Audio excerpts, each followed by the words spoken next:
We're talking about data visualization today. And we have two great speakers with us, Gabe Sami and Justin Malecki, who introduced the matter. And hosting today is TechSoup Canada, and I'm Lori. I work with TechSoup Canada. This is Tierney. She also works with TechSoup Canada. She's our community manager. On camera back there is Francois, our new French bilingual newest TechSoup Canada member. And at the door you had Jane Zhang, she's our director, and Jessica Potter, she's also new to TechSoup Canada. So that's the team. So for today's event, we are going to be quickly going over some introductions and launching into a little activity that Tierney will guide us through. And then both of our speakers are going to be talking about, we'll be looking at various examples of inspiring data visualization examples, infographs, interactive infographs, and then Justin's going to be talking about visible narratives, so how to make your data more clear using data visualization tools. So without further ado, I'll allow Tierney to guide us into the first activity. Sure. So thank you, Lori. Just a couple of notes. First of all, if any of you are wondering are the presentations going to be available afterwards, just to set your mind at ease, we always publish our presentations, a blog recap of the event, and a video of the event, except for in cases of extreme technical difficulty, usually about a week after the event. And that's why if you're signed up on Meetup, you'll get an email. And if you weren't signed up on Meetup, I hope you make sure you give us your email before you go. We can include you in on that, so you can get access to all of this later. What I wanted to do is, so I was at this event a couple weeks ago, and they were talking about data visualization, and they did this great introductory exercise, and so I really liked that, and I wanted to share it with you guys. So this is from Beth Cantor. I'll make no apologies, I totally stole this from her. But the way she thinks about data visualization and measurement is this idea of the 5 stages of measurement acceptance. So it's like the 5 stages of breathing or something like that, except for a little bit different. So the idea is that we're going to talk about a lot of different things tonight in terms of ideas to get inspired, practical tips for how we can do data visualization in our own organizations. But many of us may be coming from very different places, right? Some of you may be wondering, maybe from organizations that don't see any point of even collecting data or trying to measure the programs at all. Some of you may come from places that it's very different. Maybe you have a lot of data, you don't really know what to do with it, and that's what you're here asking about tonight. So I just want to take a few minutes before we launch into the speakers to think about where we're at right now, just to help us get in the right mindset. So these are the 5 stages: denial, fear, confusion, delight, and data informed. So what do I mean by that? So denial is that stage where you don't believe in measuring at all. And just to be clear, I don't want to say that your program is not an art, or whatever you do in your work, whether it's social media, whether it's you actually run a program, whatever it is you do. Just measuring something doesn't take away from your personal instincts about the program, right? But measuring adds information for you so you can respond better to thoughts. But you might be in the stage where you don't want to measure things at all, or people in your organization don't want to measure things. Or maybe you're in the fear stage, so you kind of see, okay, I can see where it'd be useful to measure things, track what we're doing, and share that information. Maybe through a visualization or something like that. But I'm scared because what happens if I measure things and then I find out we don't get the results that we want, and then all of this doesn't make sense. Or maybe you're in this stage. Sometimes I think this is often where we are at TechSoup Canada, where we are, we're not sure, we want to measure things, but we don't know how, or we are measuring things, we have tons of data, and we don't know what to do with it. We know that, okay, we should be sharing this with our supporters and data visualizations, we should be using this to inform our decisions, but we're not really quite sure how to do that. We don't really know what to do with all the data we have. You may be at the delight stage, So I've been at the stage before as well. This is the stage where you realize the cool things you can do. You get some new data visualization tool and you just go nuts. You create as many charts and graphs and infographics and whatever it is as you possibly can because it's so cool, and you kind of go a little bit overboard. But it's good because you're on the right track. And then this is where we all want to get, which is this data informed. So this is where we can look at our data and we can look at it in a way that's meaningful for us and say, how should I change my program or change what I'm doing or keep doing what I'm doing based on what the data is telling me. And data informed also means that we know when to not listen to our data. If you're a youth organization and your data tells you that there's a huge opportunity for serving the elderly, that doesn't mean you're going to do it because your mission is to be a youth organization, right? So data informed doesn't mean like chained to your data. It just means that it's helping to make better decisions. So those are the 5 stages of measurement acceptance. And again, the reason I talk about them is because I know the topic of this evening is data visualization, but in order to visualize your data, you have to have data in the first place, right? So what I'm going to ask you to do, and we'll see if anyone is willing to volunteer, is think for 2 seconds about where you are at in your personal work or in your organization, depending whether you work independently or not. And what would be great is if we could have a few volunteers who are at the different stages who are willing to tell us in 1 or 2 sentences why they feel their organization or themselves are at this stage. So, do we have anyone who feels that they're at the denial stage? Don't be shy to admit it. We can all be honest in this room. We can not post this part online. Anyone feel that they or their organization don't even want to think about measurement, don't even feel it's important? No? Anyone? What about fear? Let's say fear. So do you want to just quickly tell us? This isn't like right now I'm a consultant, but a couple of years ago, I had a client who was definitely at the fear stage, and it was a nonprofit, and showing that in order to they couldn't accept that a major portion of the membership was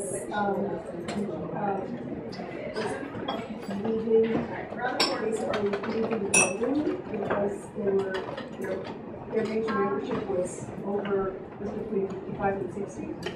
And they didn't want to change, and they didn't want to change the organization and engage students in change. Okay. So in case you didn't hear that, just saying that this organization's data was telling them that basically it sounds like their members were all really old, but they didn't really want to face that fact because then they would have to realize that they would have to change their strategy to reach out to younger people, and they weren't really. Good example. So how about confusion? Who's at the confusion stage besides us? Come on, guys. I already told you we are, so let's be honest. Okay. You want to give me an example? Yeah, sure. I'm a consulting writer from the office, and I'm updating now on my own marketing program, which is not a profit, but I'm on my website and surveys. But I look at it and I think, wow, I need to change some things. And that's about as far as I get. Right. So yeah, so knowing what to do once you've collected your data. Did you have anything to say? Yeah, we are starting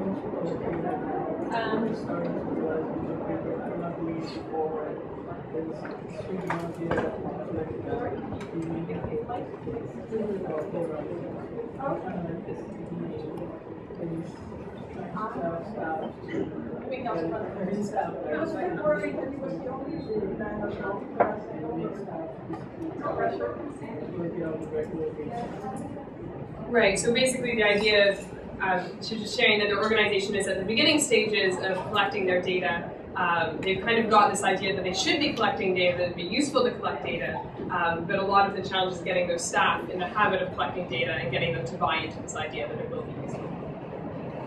Definitely a struggle for a lot more people. So delight, is anyone at the delight stage? Just having way too much fun creating lots and lots of graphs? Hey Jessica. Day of my life. Do you have an example for us? I do actually have an example for Okay, you. stand up and speak up. Put on my keys first. We recently started taking customer calls at our office here in Canada, and there's been a transition from that. So since November, I think, but then we've been collecting data on call times, when they come through, when they don't come through, how long the calls are, all this kind of stuff. And now I have enough data that I can make really cool charts and graphs out of it. And when I look at them, I clap with delight. I'm still learning how to make use of them. Awesome. And is there anyone here who feels they're data informed? Or at least in some aspects of what they do are data informed? Do you want to share? Well, I fund research, much of it's modeling, language transport. And one of the things that always impresses me is that the models throw out all kinds of interesting information.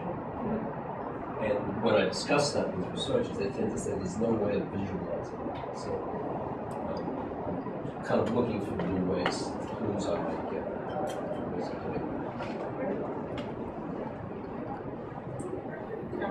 I find that while I've spent a lot of time learning how to be data informed, making the time on each project to go and actually do the work of gathering the data and analyzing it before I actually just start moving ahead based on what I've done before. That's the challenge. Like, I've got no problem building the graphs, gathering the data. It's the intentionality around, like, let's actually plan based on the data. Right. So is that taking that final step of actually, taking the time to change what you're doing because of your data? Yeah, and I mean, I agree with you as well. There's a challenge in that because many of my clients, they all, think about and talk about data visualization, and we have all this data, but what do we do with it? The problem is sometimes they're not collecting the right data. So you get down, to the end of a road, and they expect all these great things, and you realize that you just don't have the right data yet. Okay, great. So I think we've touched on a lot of the common challenges for organizations. So now what we're going to do is we're going to hear from Gabe. We're going to launch into the actual meat of our session, and Lori is just going to briefly introduce Gabe, and meanwhile you can just move to the laptop switch. So thank you, Gabe. Gabe Sani is our first speaker, and he is an innovation strategist and creative technologist and research at the Center for Innovation and Information Visualization and Data-Driven Design. That was hard to say. He has a long record as an entrepreneur and focuses on creative problem solving on issues such as digital strategy, organizational sustainability, creativity and innovation, data analytics, corporate citizenship, and business model innovation. He's been invited to speak at numerous occasions in the US, Canada, Brazil, the UK, and Australia, and has been involved in projects such as Eco Mobile, which is a mobile consultancy firm for mobile apps, Murmur. I don't know if you guys have seen those things set up all through the city, but it's an award-winning cell phone-based participatory oral storytelling documentary. Luminato, Wireless Chrono, this guy's been everywhere. So we're really happy to have Gabe, and he's going to launch into his presentation in a moment once he gets set up. And yeah, that's it. Thank you.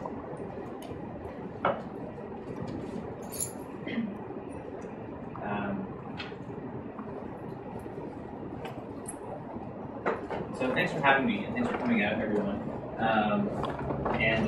Thanks, Tierney, for that exercise just now. It was a good review for me in a way. One of the things I think along the note that I took sort of at the end of that was about how collecting data, if you're not already doing it, it's a long-term investment. So it's kind of hard at first to get into the habits of it, but it's one of those things that once you're in the habit, you're collecting the data. Every piece of that data becomes more and more valuable. The more that there is, the more that you can compare it against. But most of the talk today is about visualizing data. The data itself we'll come back to, but the next bit is going to be about the visualizing part.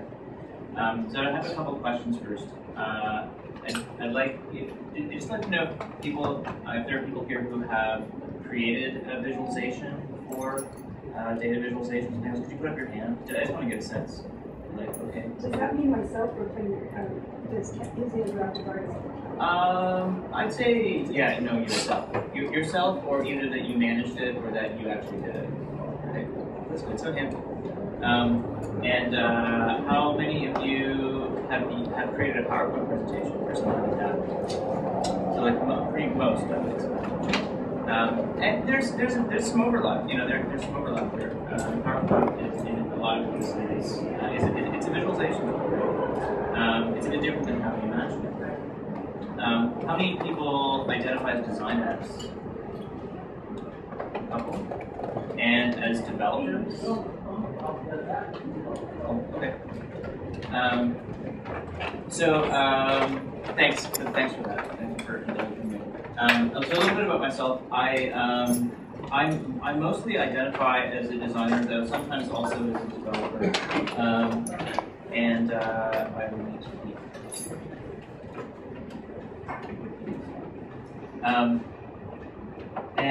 So my approach to visualization, I realize it's a design-based one. I don't have a formal design training, but the work that I do, the way that I work most approximates a design. And I contrast a design approach to visualization from a scientific approach, which would be more sort of like stats-based, or a business approach, which is more like sort of business analysis or business intelligence. There's tons of overlap with those things, but people in those three categories might use different terms or different tools to do data visualization. So that's just to say that my approach is largely a design one. The good part about a design approach is that the tools tend to be similar, or at least I think so. So I also did a bit just a little more. I'll leave it there. So as an experiment for myself, I'm not using PowerPoint today. It's just my own sort of like personal experimenting with visualization tools. So bear with me, we'll see how this plays out. I'm going to mostly today show stuff from the web, so websites, web-based visualizations, and I think the advantage to that is it'll be easy for me to share the links with you afterwards. So I'll make sure that those are made available. Can you speak up a little bit? Sure.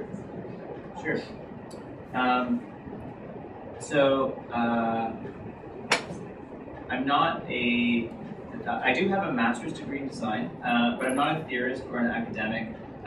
Mostly I read a lot and try to make sense of things. So what I'm going to talk about today is basically the result of me trying to make sense of visualization.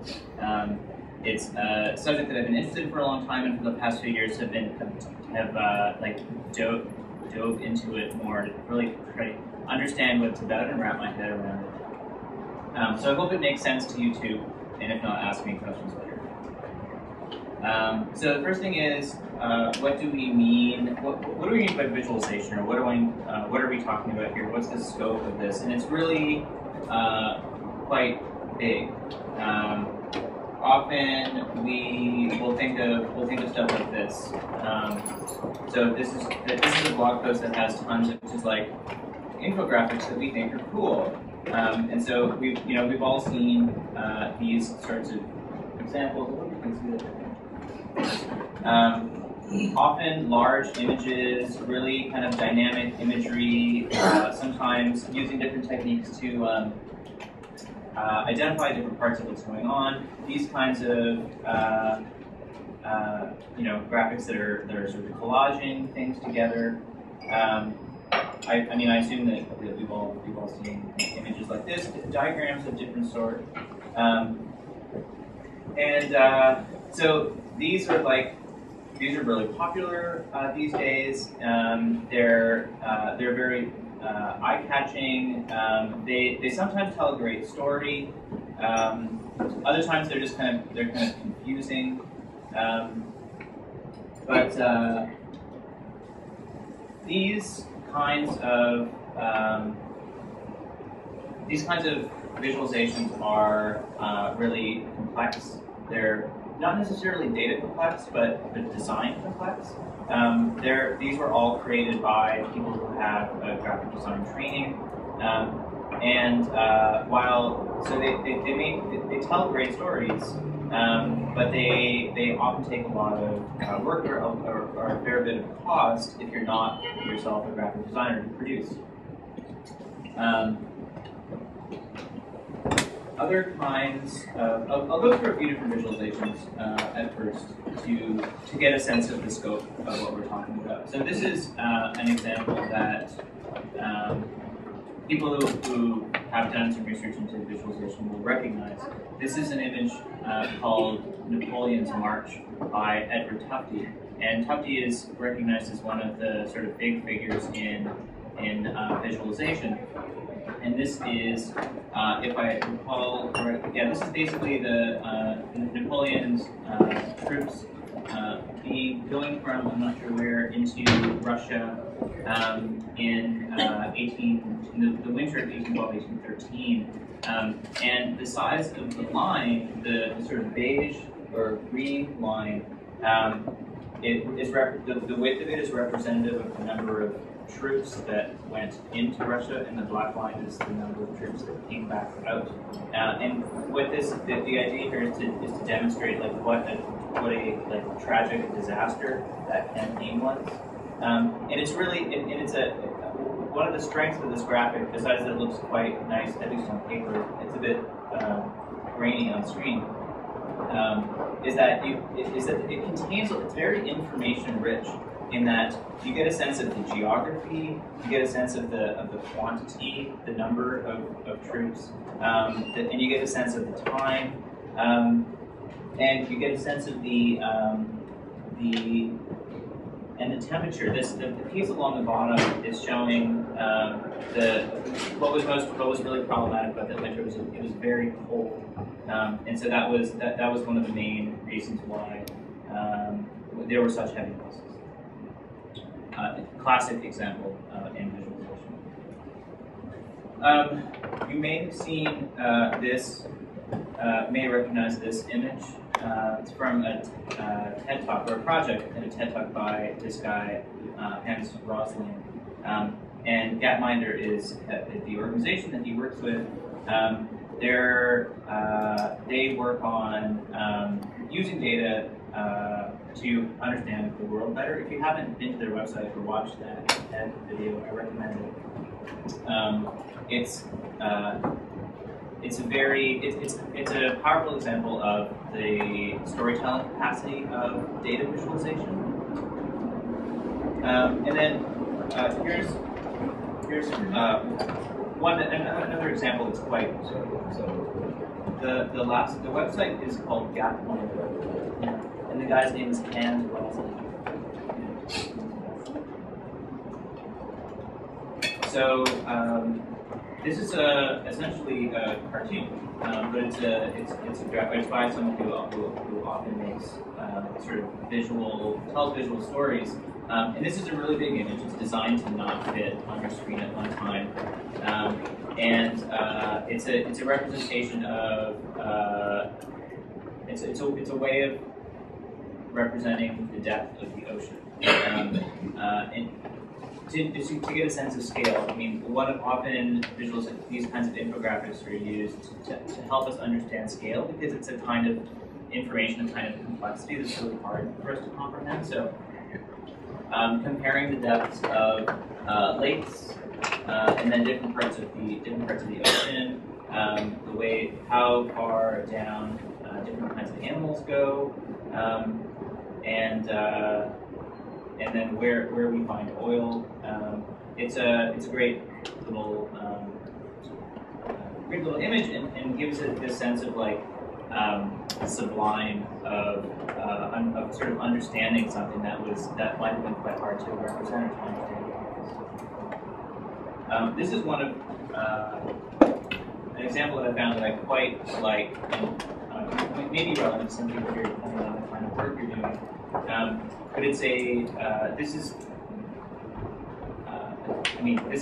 this is a story in the form of a website that in some cases involves data, but I think it's a really beautiful visualization of the story that really uses the web browser itself and the way that we use the web, so that basically as you're scrolling down through the web page, different things are happening, different data is popping up, different kinds of little icons are coming up that tells part of the story of, in this case, fracking, what it is, and how. The assumption is that if people know more about what this is and how it works, that there may be more pressure to stop. It's I think a really well done story told in the browser. So. You may have if you've looked at the visualization, you may have run into this. This is kind of like a visualization about visualization. It's cleverly called the periodic table of visualization, and what it does, the intent with this is to show many, perhaps not all, but many of the different forms that visualization can take. So when you visit, I think that this is kind of a metaphor taken too far, but it's actually interesting in the way that it categorizes names and shows examples of different kinds of visualization. So everything from like a really simple table, which we may not normally imagine as a visualization, but it's because it's just made of text, but it's text organized in columns and rows that help us understand it. Pie charts, which designers love to hate, and as well as in simple other charts, bar graphs and things like that, all the way to like far more complex. I apologize that the image is kind of scrunched. The projector is not super high resolution, but mind maps, Venn diagrams, sort of metaphorical subway maps, and a lot of stuff that seems kind of crazy to me. But there, if you go through this, you'll recognize a lot of these as sort of visual representations that you've seen before or maybe made. And maybe weren't thinking about them as visualization at the time, but they're in a lot of cases these are useful to help. This web page is useful to help us understand what the scope of these kinds of things can be. There's all the way to these sort of fancy style infographics.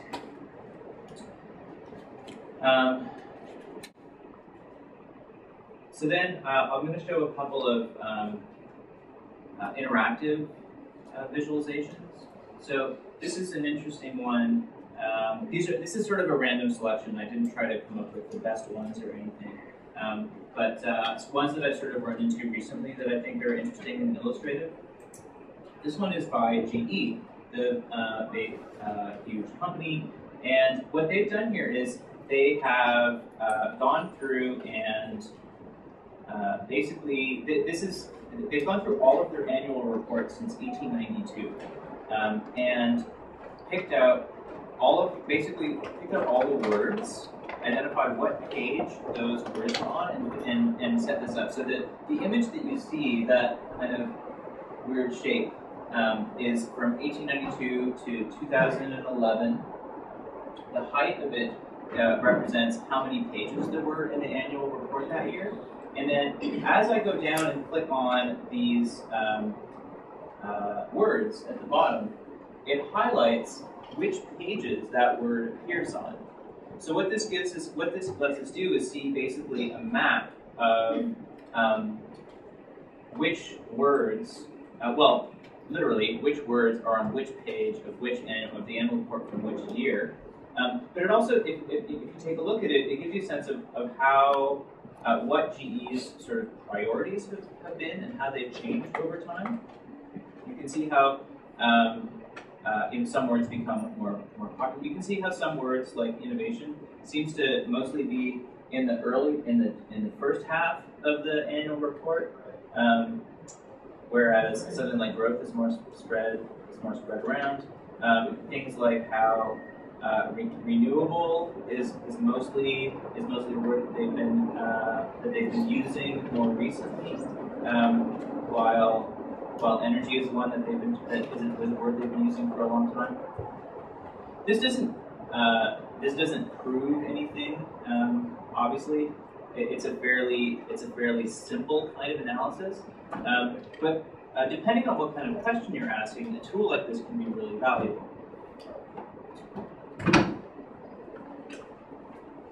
This is a project from the Sunlight Foundation in the U.S. called Capital Words, and here what they do is they have their data set. The data set they're using for this is a transcript of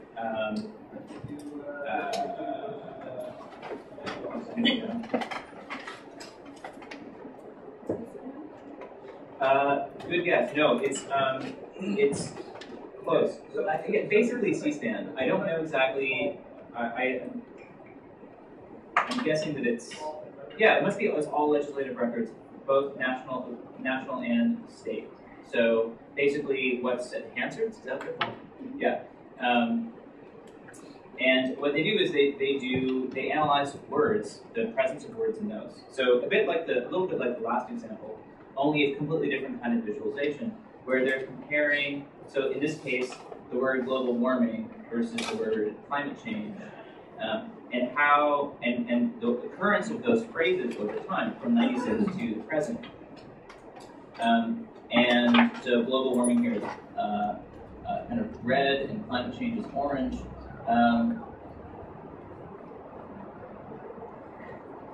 Global warming was sort of a more popular term in the 90s, and more recently climate change has picked up. But global warming comes back every once in a while. You can click on it's an interactive one, in that you can click on any of these months to go in and see. So in March 2005, these are the words, the sort of statistically significant words that stood out in that month. And there's a lot of other things, a lot of other ways you can drill down into this, but they've made quite clever, easy to use interface for this. You can also, if you want to sort of focus on a smaller range of time, you can use the slider to zoom into that area. So, and then they also show the word occurrence based on whether the person speaking was Democrat or Republican. So, interesting tools to play with, and sort of inspiring example of different views on a set of data. There's a design firm called Stamen that does work that I find very inspiring. So this is a project that they did, I think last year, called "Where Does the Money Go?" And what they've done here is, I don't like the name, but the project's really interesting. What they've done is they've analyzed how, based on, I think, IRS data, like publicly available data that the IRS in the state releases,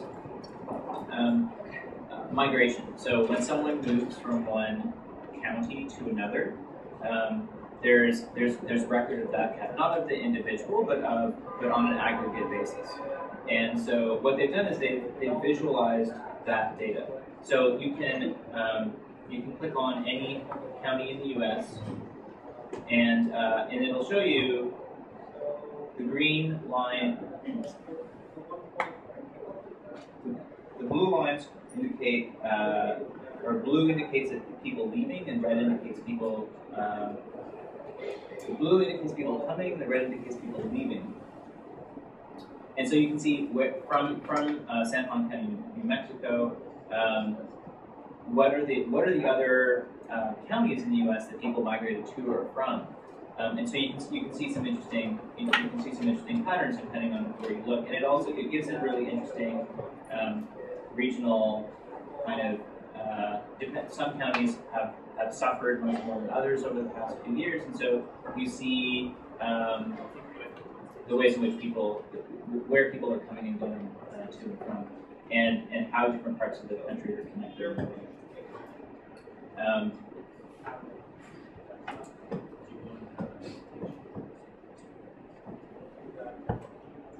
So I've been unsuccessful in coming up with the general definition of visualization, but maybe the next step is to think about, or maybe what would be helpful instead is to think about what it is that it does that we like. And I think that it helps us the way that I frame it for myself is that visualization helps us understand, it helps us communicate, and it helps us handle complexity. And specifically, I think that it's a way to figure stuff out. It's a way to tell stories. Those are the two, and those might be the two main categories of visualization, from my perspective. That they help us figure stuff out and they help us tell stories. And they're two main categories. I call them that because I think they're two very different kinds of activities. When you're doing visualization, you know from the outset if you're trying to figure something out, if you're trying to communicate something. If you already know, if you want to tell the world a story about the work that you do, about your successes, you're telling a story. If you have a set of data and you're really trying to find new opportunities, you're trying to find efficiencies, that kind of stuff, then you are you might be using visualization. I mean, you can pull up data in a spreadsheet.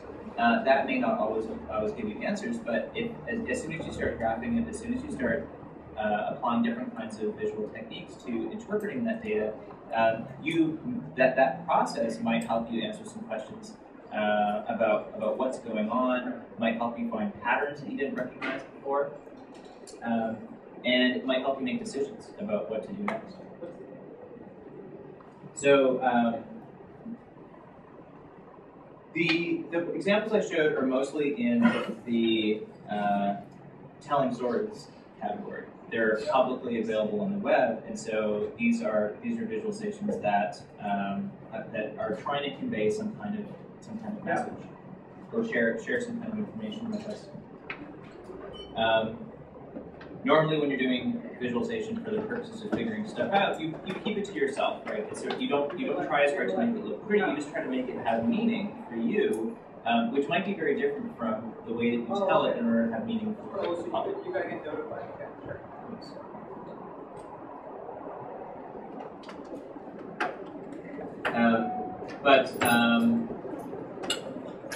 I'd say that most visualization in general, or most visualization that we see, is about telling, it's about communicating stories. There.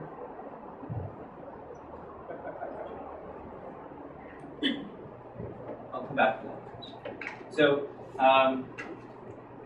the first thing when you want to do visualization, the first question you have to ask yourself is, do you want to figure stuff out, or do you want to tell stories? That's going to be, depending on where you are or what issue you're facing right now, I think the first question that's going to determine what techniques you use, what kinds of tools you use, and what data you use.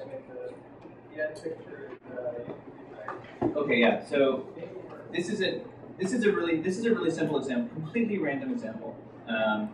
And this is an infographic that was made by the American Red Cross, and this is, as you can see, it's a very basic infographic.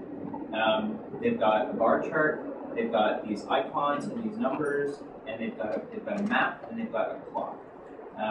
It's not very data rich, but it definitely gives a sense of, it helps communicate this in a way that a press release might not, right?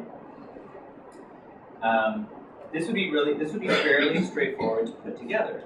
From a if you wouldn't need to be a very experienced designer to make something like this work, to make a bar chart. This is like a slightly prettier version than what you would get out of Excel. The interesting thing, or the reason that I bring this up is sometimes there are things you should watch out for in telling stories with data. One of the things that appeals to, one of the reasons that infographics are so appealing, data visualization is so appealing, because we have this sense of data being true. That if the numbers show it, then it's true. And the problem is recognizing the way in which we're framing that, what the context is that we're giving to those numbers. And in this case, the story that the Red Cross is trying to tell, in this case, for example, not to pick on the Red Cross, but the story that they're trying to tell is about like how much they help, presumably for the purpose of encouraging people to contribute. In fact, they have a specific call for that at the bottom of the infographic. So every 9 minutes they respond to a disaster, this many millions of things that they've done, and all these disasters that they've responded to. It strikes maybe that there's some context missing here. Sometimes it might be hard to compare these disasters. And this seems like it might be a very reductive way of doing that.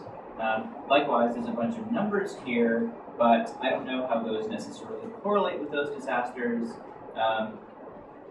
and I don't know, which states are affected in which ways by which disasters. So these, in a way, are design opportunities. If they were going to be making an interactive infographic, they could offer some of that additional information. But I wonder if this might be one of those cases where, by providing more information, by providing less information, it suggests that the viewer makes some assumptions about the impact that the Red Cross is having that may or may not be true. Are these 46 states and territories served equally? That may or may not be something that a donor should be concerned about. But from a perspective of data and of data visualization, these are the kinds of questions that we can provide answers to comparatively easily. If you were a donor, you might want to ask those questions. There's also problems of understanding the data itself. So I'll include a link to this, but StatsCan has an interesting sort of mini site called Power from Data, which I'll include. But one of the and they have a section here on like misinterpretation of statistics. One of the interesting examples is like this is from a chart that's using census data from 1998 to 2002. Married people by sex. So this is prior to same-sex marriages. If we were all using the same definition of marriage, there should be an equal number of men and women that are married, but they're not. There's a fairly big difference, and so they use this as an example to sort of demonstrate the ways in which the numbers may be there, but our definitions around what those numbers mean can be quite different. So the numbers don't lie, but the context can be misunderstood or misinterpreted.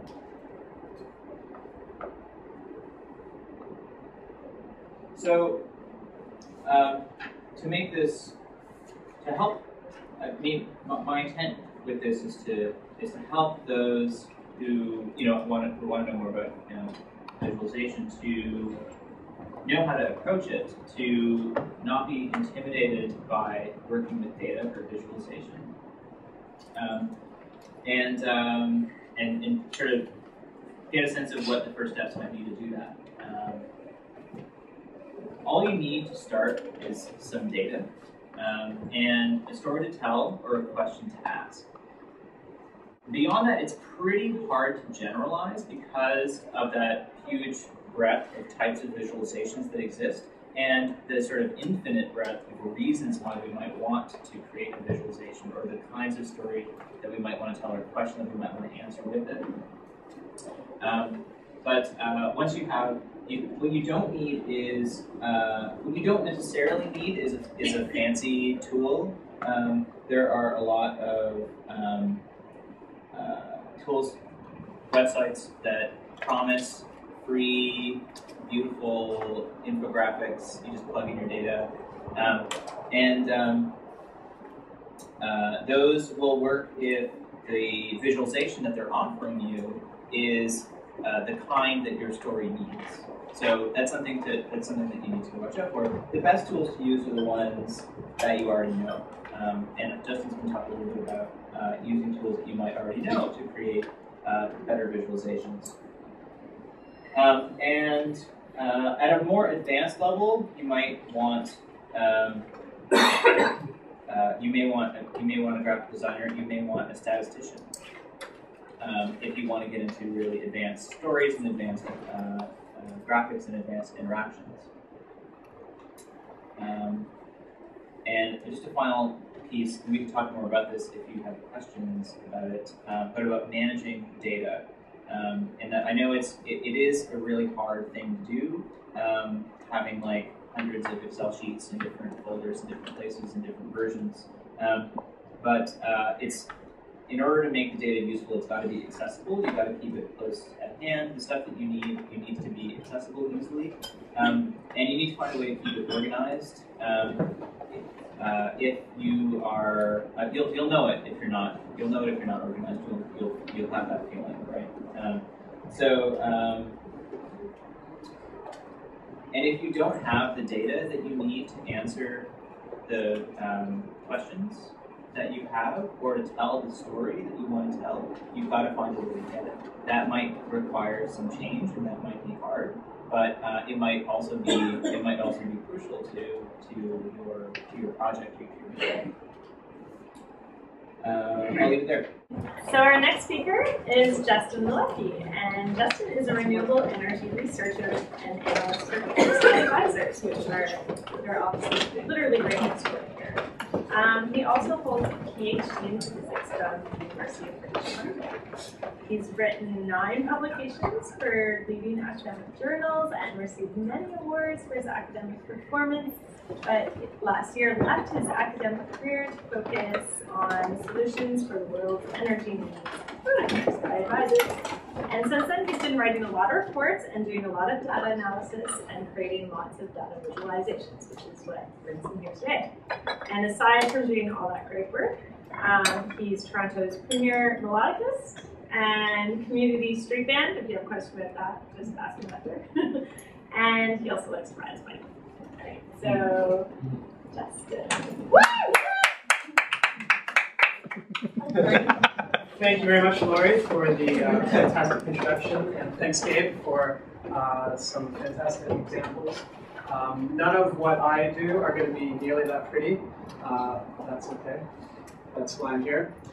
So I decided to entitle this presentation Invisible Narratives because, I mean, now more than ever, we are just surrounded by vast quantities of information and data and numbers. And I really feel that within all of this data, there's just countless numbers of stories just laying there, waiting, invisible. And part of what I do now at Clear Sky Advisors, and even before in my academic career, what I do is to try to analyze these numbers and sort of pull out the most interesting stories and the most useful stories for our clients and for my academic colleagues earlier. So that's a very high-minded idea to inspire the title, but the effective title is how to easily and effectively turn data into stories. And I'm hoping to give you some very practical sort of guidelines on how you can use whatever data you have to effectively tell the stories that you need to tell. So the brief outline of what I want to do today, I'll just give you a little bit of a background of where I'm coming from, just so that you can qualify whatever it is that I say. Following that, I'm going to identify 4 key principles that I've sort of identified based on my own experience in telling stories using data. What that will hopefully tell you. So I use this term data storytelling just to mean the communication of any message using data. And finally, after I identify and discuss those key principles, I'll show you a couple of examples from my work from just the last couple months and sort of talk through how I use the principles I identify to build the sort of graphs and presentations that I did. So by the end of it, you'll have seen a couple of real-world examples using simple Microsoft Excel and Word tools. I'm not going to be doing anything fancy here today. Introduce you to these key principles, and hopefully by the end of it, you will feel more prepared, more confident, maybe have a bit more guidance, depending on whichever of the 5 steps you currently find yourself at. Before I begin, I just want to qualify. I'm not a designer by any stretch of the imagination. My graphs aren't very sexy. Very, a little sexy, but not very sexy. My approach is very old school. None of my graphs are going to be interactive. I've never been formally trained for this, and just in general, all through everything I've done, it's just been very utilitarian. What's the minimum that I need to do in order to effectively do what I need to do, and hopefully you'll find that useful. So a bit of background. I started off my academic career doing research in cosmology, theoretical research by that matter. So most of my work was very mathematical, not very data-driven, so my reports tend to look like this, which is kind of esoteric. Later on, I started doing computer modeling work that actually had data coming in, so I started building graphs, tables with numbers and whatnot. But again, it was very dense, it was very academic, and I was basically, my main audience in both of these sort of examples was other academic researchers who were experts in my field who just wanted, and I wanted to communicate that information to the experts. But then, more recently, working for Clear Sky Advisors, we are a research and advisory firm that's focused on renewable energy, and so our main audience are basically business executives that work in the renewable energy sector. These are top executives at manufacturing facilities, I mean solar panels and wind turbines, or renewable energy developers. And so suddenly I found myself writing executive summaries with bullet points and significantly simpler graphs and pie charts of all things. Each of these different forms of visualization and communication were geared towards different audiences. But what I wanted to do here was sort of draw on all of that experience and sort of identify what I found to be sort of the most effective in planning out how it is that I communicate the messages that I want to communicate. So here, let me just go through what the key principles are before I get to some specific examples. So the number one, and probably the most important for me, in my mind, is to know your audience. Not all solutions are going to work for all people, and so you really need to know who it is you're trying to reach. So the questions you should ask yourself right off the top before you even begin preparing anything is, who is your audience? Who are you trying to talk to? Also, how will they read or interact with your story? Are they going to be the avid readers going to read every word that you write, or are they just going to skim through it and whatnot? And this is something that you need to anticipate. Another question you need to ask yourself is, how much data do you really need? I think Tierney touched on this, is that there's an inclination often to just present all of the data you have in as many ways as you can, but that's not always the most effective way to do it. And so it's a good idea right from the beginning, or at some stage, to sit back and say, how much data do you really need to communicate in order to effectively tell your story?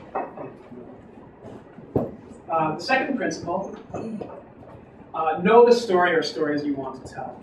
Again, there might be an inclination to just kind of run in, throw out all your data there. But at some point, you have to sit back. And I think this doesn't necessarily have to happen right off the bat. Dave touched on this, and I thought this was a really good point, is that sometimes you're sifting through your data, and you just want to make sense of it yourself.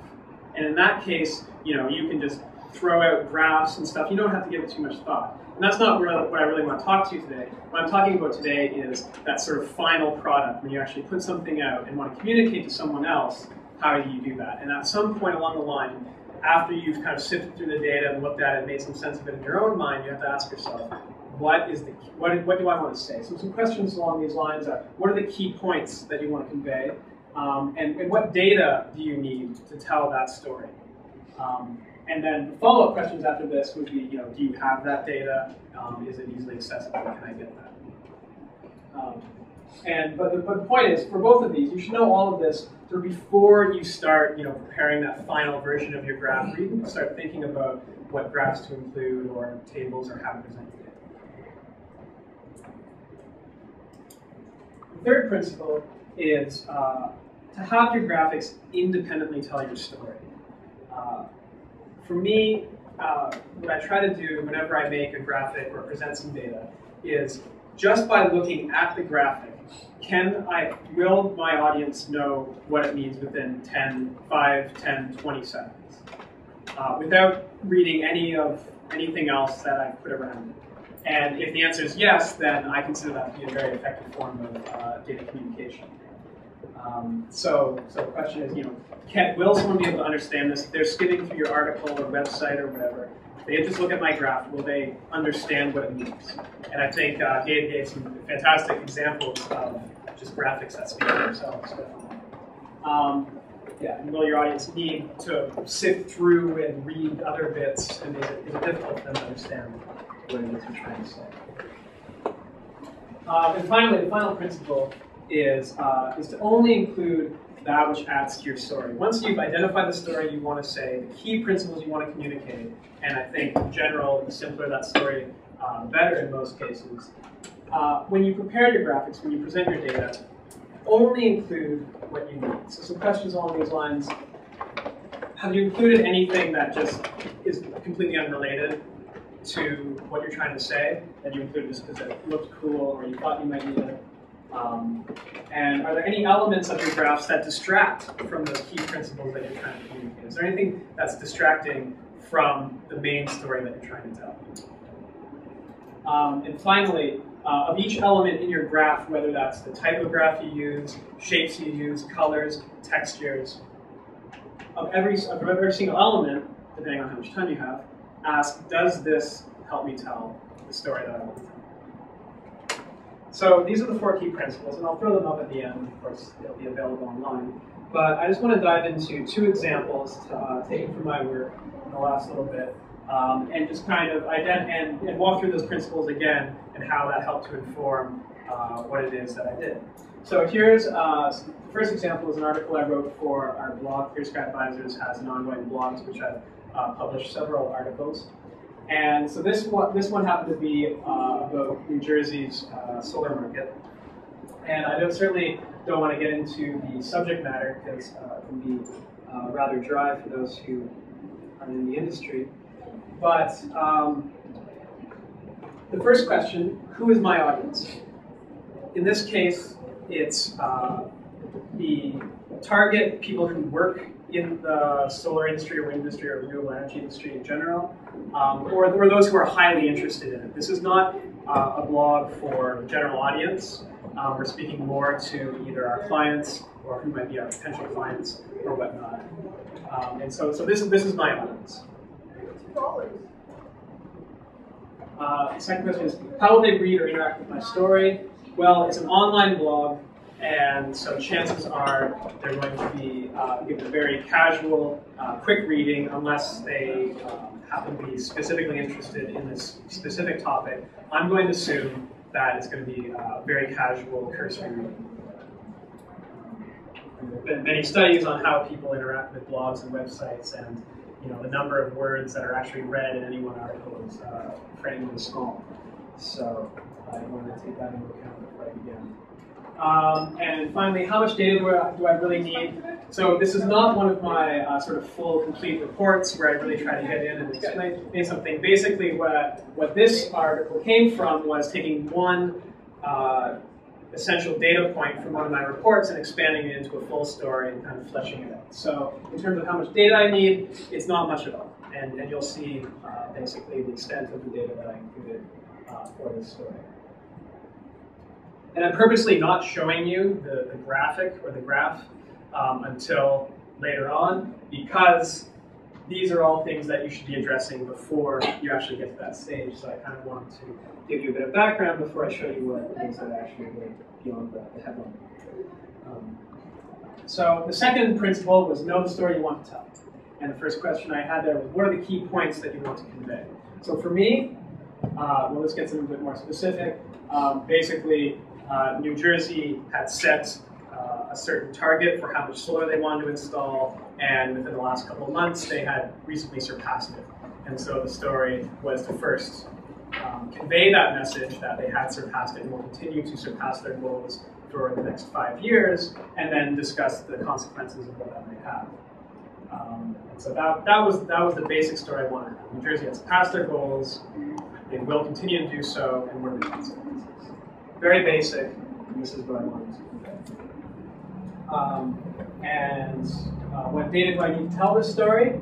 Well, I need to show what New Jersey's solar goals were, for how much they wanted to install, and I also need to show how much they actually are installing and are anticipated to install in the years to come. So that's not very much data, but that's really all that I need. Okay, so here's the graph that was then embedded into the article. And if you want, if you do a Google search for Clear Sky Advisors, you can go to the blog, see this article, so you can see it in context if you're interested at all. But here's the graph that I included that basically formed the nexus of the story that I told. And as you can see, it was made in Excel. It's a very simple bar graph and line graph. It's not too difficult to make.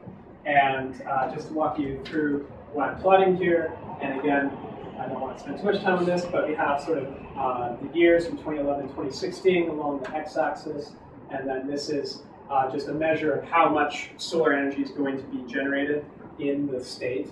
And these bars show the goals, and the line shows what's going to be generated. So the third principle was to have your graphics independently tell the story that you want to tell. And the first question I asked there was, is your message conveyed through the graph alone? So, I spent a little bit of time on this graph, and I think that it tells the story. It's very simple.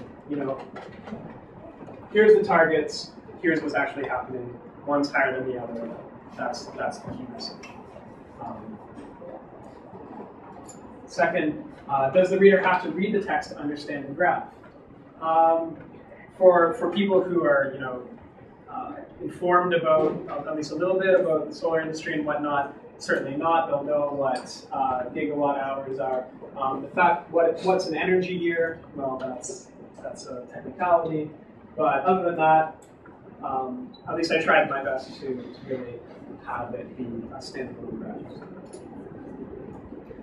The final principle was to only include that which adds to your story. And so the question was have you included any non sequitur data in your graph, anything that goes beyond the story you want to tell? Are there any distracting elements? And for each element, does this help me tell my story? Again, I did my best, and this is what came out. And so you can be the judge of that, but I really tried to keep it as simple as possible. So that's the first example.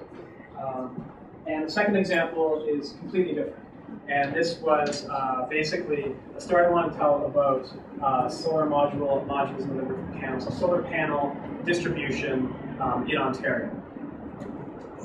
So again, I'm going to go through these principles again, but for a completely different project. So know your audience. So who's my intended audience? This was a very specific, targeted project that I did for one of our clients who just wanted to know the details of you know, if there's X number of solar panels manufactured in the province, where are they going, and which path do they take from the manufacturer to the rooftop or on the ground.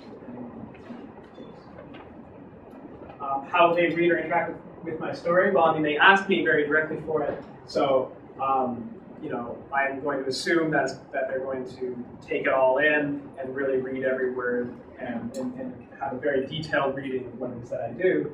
And specifically, it was for a presentation that he had to give to his bosses to justify what it is that he's doing. So I assumed that this was going to be a very interactive thing that I produced. And finally, how much data do they really need? He wanted as much as possible. So the more detail that I could give as to, you know, if I could say exactly where each panel went and whatnot, he would be super happy.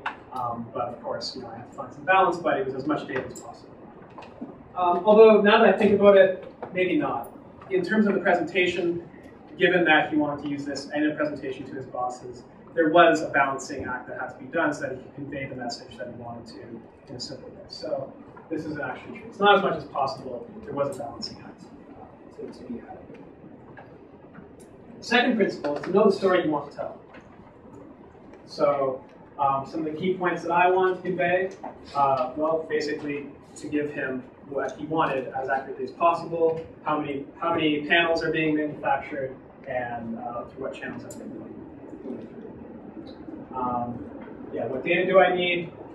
As much numbers as possible. How many panels are being manufactured? How many are being sold to consumer X, Y, Z, etc. I don't want to get into this too much. Here's the final result. It's not a graph. It's a flowchart.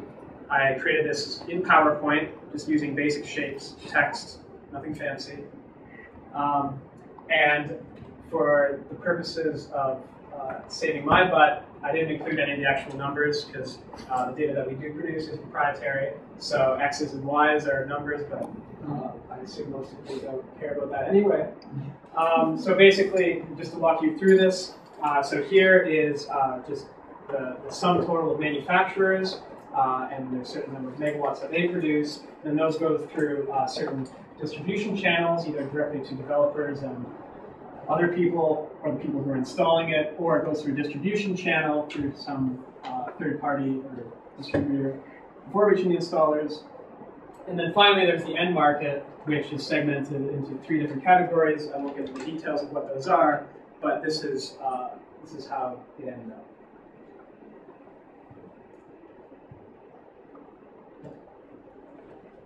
And so the third principle is to only include that which adds to your story. So is my message conveyed through the graphic alone? I think so, and I hope so, because this is really all that I presented to our client, along with a few footnotes about our methodology and limitations of what it is that we did. But really, this was the final product. So there was no text. It wasn't like before, where it was embedded in an article. This really had to tell the whole story. And this really informed why it was that I chose a flowchart as opposed to a graph. I could have just as easily had a graph of, you know, manufacturers and all the different and you know how, you know, I'm going to graph these 3 distributors and whatnot. But I think that in order for the graphic itself to tell the whole story, this is a lot more effective and clear. Does the reader have to read any text to understand the graph? Again, there wasn't much other text, and I suspect that in his presentation he just included this, so again, I tried to make it as standalone as possible. And the final principle is to have my graphic independently tell the story. And again, there's questions, but I think it's pretty clear with arrows what's going on. So I'm pretty proud of what I did here, actually. And so that this is another. So again, 2 entirely different examples of taken from the work that I do day to day, and how, you know, these sort of key principles inform what it is that I do. So just in summary, I'll throw out these 4 key principles again, and just close with that, and just with the hopes that in whatever stories you have to tell, whether it's articles on your website or reports to your boards of directors, or whatever it is that you have to do. I hope that these principles will help to guide you as you move forward.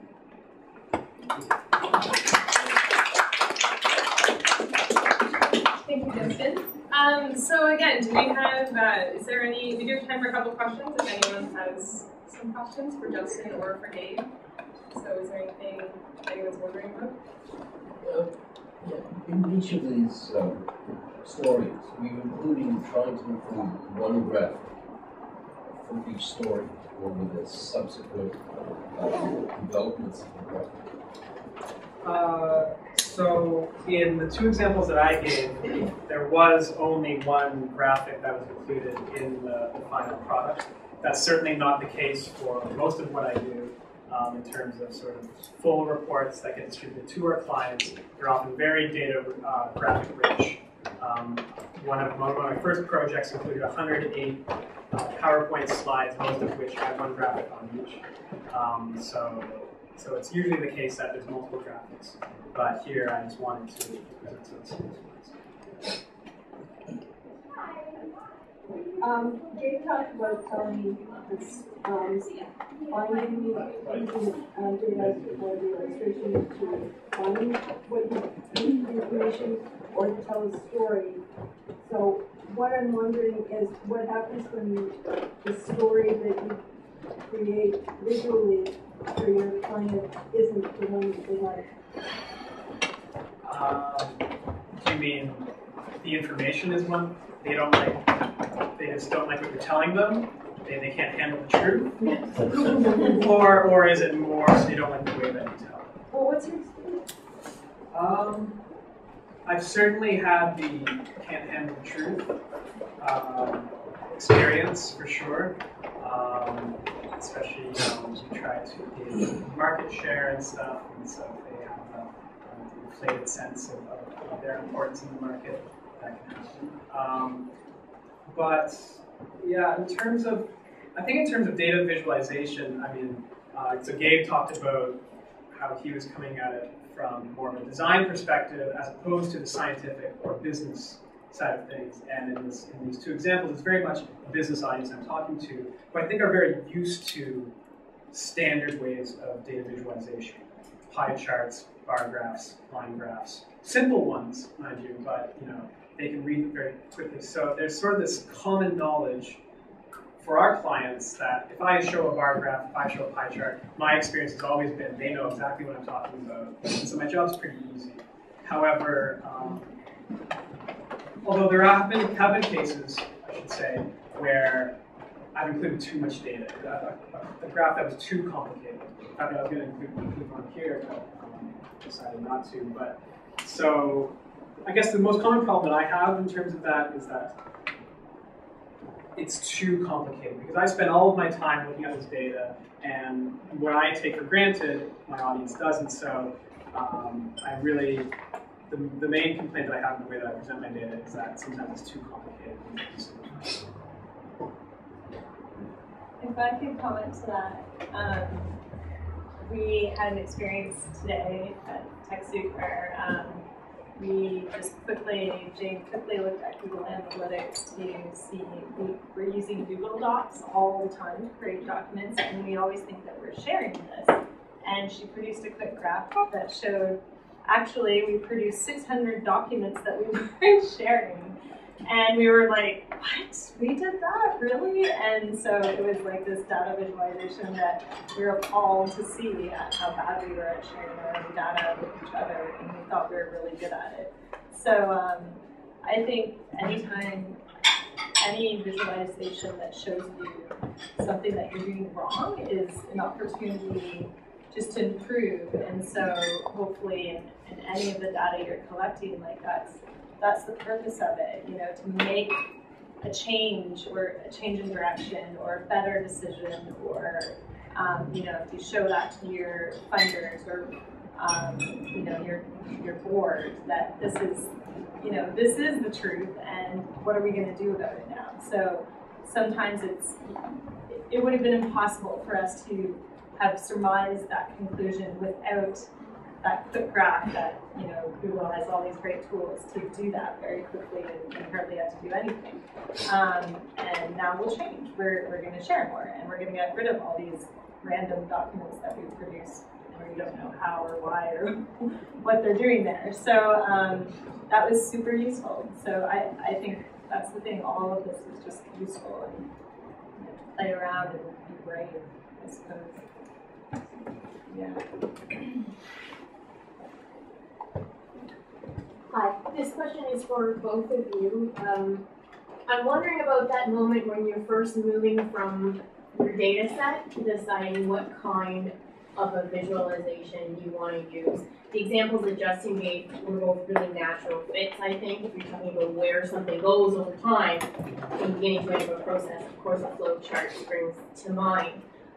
The GE annual reports, by contrast, seem to me like really unusual. I don't think I've ever seen anything like that before. And I wonder if you have any just sort of tips or principles that you might want to keep in mind when you first confront a flat page of numbers and are thinking about what kind of shape they should literally take. So I think there's two approaches that I might take to that. One would be a sort of user-centered one. So the idea being, who is it that I'm trying to communicate with, and what are they going to want to see? How are they going to understand it? Like, and maybe sort of like taking a hypothetical approach where, like, if I could represent this any way that I wanted to, how would I do it? How would I do it in a way that this person would understand? So sometimes that can be hard to do, like sort of out of the blue. But if you start from like trying to get in the head of the person who you're trying to communicate with, that might help provide some ideas about how to approach it. Then the other angle would be is more based in the data itself, and it's a process that some people call data prototyping, and it's something you need to have a certain familiarity with data and the tools of data, but even Excel might be enough, solid enough.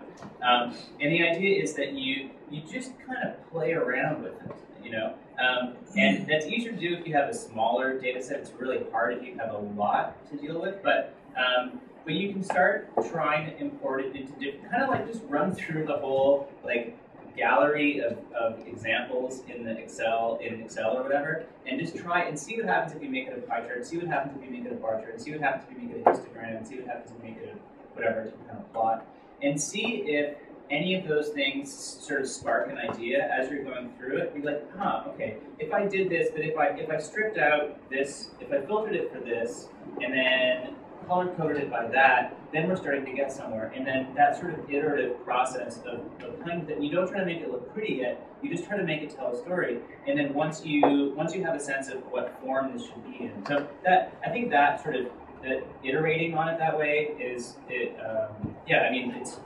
a thing that I think it's the part of the process that I enjoy the most, because it's about crafting it. It's about discovering what's really in the data, and then how to represent that in a way that will convey your story. Yeah, I mean, I would agree with much of what Ging said. Sort of to ask, those questions. The first, who is your audience, and what will they find most? What do they want to know? I mean, it's difficult to address your question because it's going to differ case by case. But in terms of sort of general principles, it's sort of a user-centered approach and coming at it from them. And then that's not going to answer your question entirely, but it'll help you to narrow it down into sort of what they need to know, what might they like to know, and might help you to segment that data. And then, again, depending on the situations when we talk to sort of what I do, and I didn't talk about that exploratory process, which is certainly a large part of what I do. We collect the data and then we have it, and now we want to just sort of milk it for all it's worth. And so what we do is, we build models in Excel and say, okay, they're going to need to know about this, so we take that data and then we build tools that allow us to easily change certain parameters and filter it in certain ways and have the graph there. And basically, create a playground for you that's easy for you to use to look at the data in the way that's easiest for you. And then, and then we just kind of spend time looking for those trends, looking for those interesting things. A lot of times you're staring at a bunch of flat graphs and everything, all of a sudden something pops out at you and you kind of take note of that. So try to just create that environment that allows you to play around with it most easily and most enjoyably, informed by what it is that the end user is looking for and what it uses for. Awesome. So I also want to let you know that this is at TechSoup Canada. So every month we kind of have a theme where we do a bunch of just produce some articles or blogs or whatever it is to give you resources on a certain topic. And data visualization is our theme for this month. So if you're interested in learning more about it, if you have the chance to subscribe to our newsletter, or if you just wanted to visit our website sometime within the next month, we're just going to be posting I posted a couple of articles today that are about managing, collecting, and visualizing data. There's a great webinar that I linked to about a week ago that kind of goes into some of what Justin's were talking about, but in a little bit more depth. Some more of those principles of how do you use these simple tools to make graphs, that sort of thing. And we also put some of the resources we knew about on that Kingdom. So I hope some of that's helpful. And the other thing that we would love to hear from you is I'll send out after, so you can always feel free to rate our event on Meetup. We really appreciate that. And if you want to give us more in-depth comments, I'll send out a survey tonight or tomorrow morning, and you can use that to do that. And what you can also tell us on the survey is if this event left you with some new burning questions that you'd like a follow-up session on. What are those? What are you interested in hearing about? Is it you want to hear case studies, or do you want a different angle on this topic? Let us know what that is, and we'll see if we can put that on.